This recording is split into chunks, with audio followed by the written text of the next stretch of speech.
శ్రీ వెంకటేశ్వర దేవాలయములో ఘనంగా శరన్నవరాత్రి ఉత్సవాలను ఆలయ నిర్వాహకులు సురేష్ గుప్తా దంపతులు ఘనంగా నిర్వహిస్తున్నారు. మెదక్ జిల్లా వెల్దుర్తిలోని శ్రీ వెంకటేశ్వర దేవాలయంలో శరన్నవరాత్రి ఉత్సవాల్లో భాగంగా శుక్రవారం మొదటి రోజు స్వామివారు భక్తులకు బాలత్రిపుర సుందరి అలంకరణలో దర్శనమిచ్చారు.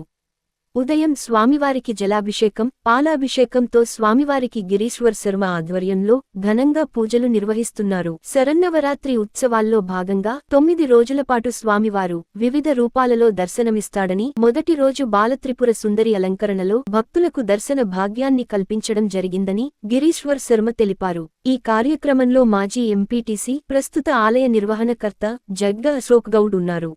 దేవి శరన్నవరాత్రి ఉత్సవ సందర్భంగా శ్రీ వెంకటేశ్వర స్వామి దేవాలయంలో శరన్నవరాత్రి ఉత్సవాలు అత్యంత వైభవపేతంగా ప్రారంభమైనాయి.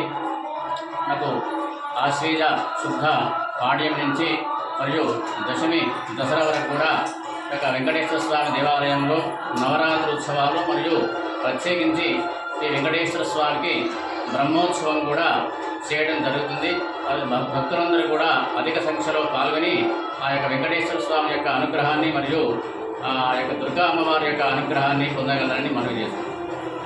శ్రీ వెంకటేశ్వర స్వామి దేవాలయం విద్యుత్తులో దేవి శరన్నవరాత్రి ఉత్సవాలు మరియు మన కలియుగ వైకుంఠమైన శ్రీ వెంకటేశ్వర స్వామి వారికి తిరుపతిలో ఎలా జరుగుతాయో మన వెంకటేశ్వర స్వామి గుడిలో ఇట్లా ప్రతి నిత్యము పంచామృతాలకు అభిషేకము, సాయంత్రము పూజా కార్యక్రమాలు మన వెంకటేశ్వర స్వామిలో జరుగుతున్నాయి. కాబట్టి భక్తులందరూ అధిక సంఖ్యలో పాల్గొని మన స్వామివారి కృపకు పాత్రలు కావాలని మనస్ఫూర్తిగా కోరుకుంటున్నాను.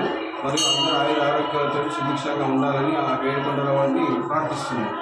తిరుమలలో బ్రహ్మోత్సవాలు ఇవాళ నుండి స్టార్ట్ అవుతున్నాయి. అందుగురించి వెల్లుత్తిలో శ్రీ వెంకటేశ్వర స్వామి గుడిలో ఇక్కడ బ్రహ్మోత్సవాలు జరిపించుతున్నాము. ప్రజలు భక్తిభావం పెంపొందించుకొని అందరూ గుడికి రావాలి, దేవుని పూజకి పాత్రలు కాగలరు.